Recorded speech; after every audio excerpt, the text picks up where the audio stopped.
Marc Marquez, c'est bien lui qui a été choisi par Ducati officiel, un peu comme le Beaujolais nouveau. Je sais qu'il y a des amateurs de vin rouge parmi vous.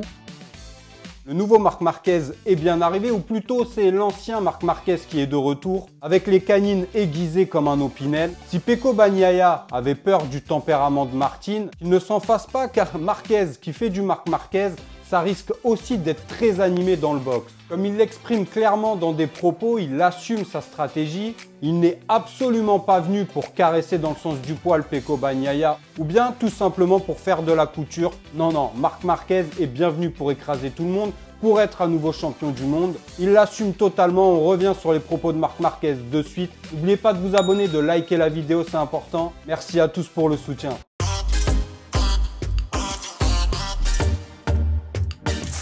Évidemment, Marc Marquez avait un plan en tête pour pouvoir rejoindre Ducati d'usine. Il sait que c'est la meilleure machine actuellement sur la grille et il ne voulait pas passer à côté. Quand il déclare qu'il ne veut pas aller chez Pramac, tout ça est très étudié de sa part et il ne dit pas ses paroles en l'air. Il dit ça pour mettre la pression à Ducati. Il avait très bien compris et analysé évidemment que les dirigeants de Ducati étaient en pourparlers hésités entre lui et Jorge Martin. Jorge qui sportivement parlant est mieux placé que Marc Marquez actuellement. Donc il a usé de malice et il a clairement mis la pression à Ducati. Et de toute façon, il l'exprime très clairement dans ses propos. Après cette année dans un team satellite, il n'était absolument pas question pour lui de signer dans un autre team satellite. C'était un team d'usine ou rien. Et dans le rien, c'était soit continuer avec Gresini, soit obtenir un team d'usine, mais absolument pas aller vers un autre team satellite. En tout cas, c'est ce qu'il a laissé entendre et c'est ce qui a permis aux dirigeants de Ducati de trancher la poire en deux. Et le fait de pouvoir obtenir un pilote avec une popularité aussi grande, 8 fois champion du monde, avec des sponsors très solides, forcément,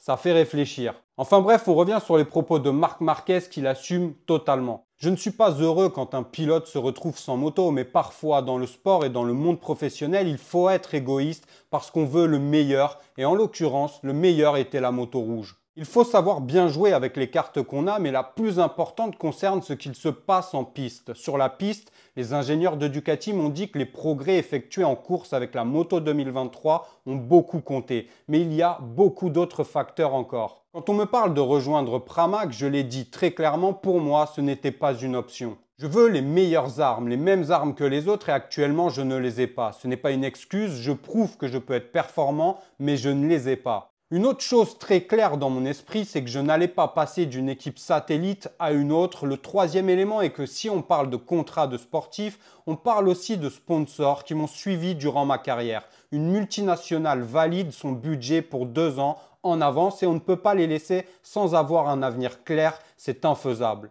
À tout moment, j'ai été très clair et je n'ai pas dévié de mon idée. Dès les premières conversations, j'ai dit clairement que pour être dans une équipe satellite, alors je resterai chez Gresini, qui est la famille qui m'a donné l'opportunité de vivre une deuxième jeunesse. Dans une négociation, quelle qu'elle soit sa nature, le plus important est d'être sincère et de ne pas changer d'idée. J'ai une relation très directe et sincère avec Gigi Dall'Igna et je suis chez Ducati grâce à lui. C'est un ingénieur qui a gagné avec tout ce qu'il a touché. La première chose que je lui ai demandé, c'est « Est-ce que tu restes chez Ducati en 2025 et 2026 ?» Selon lui, ils ont été guidés par mon évolution et par la marge de progrès qu'ils ont vue chez moi. Il faudra que ce soit calme dans le garage, évidemment avec Pecco, c'est mieux de faire la guerre en piste. Pecco Bagnaia, non, ne m'a pas encore écrit, mais le directeur général de Ducati l'a fait, il m'a félicité. Bon, quand il dit que c'est mieux de faire la guerre en piste, bon, ça je veux bien le croire, mais forcément, s'il dépasse Pecco Bagnaia ou qu'il le met dans une position délicate,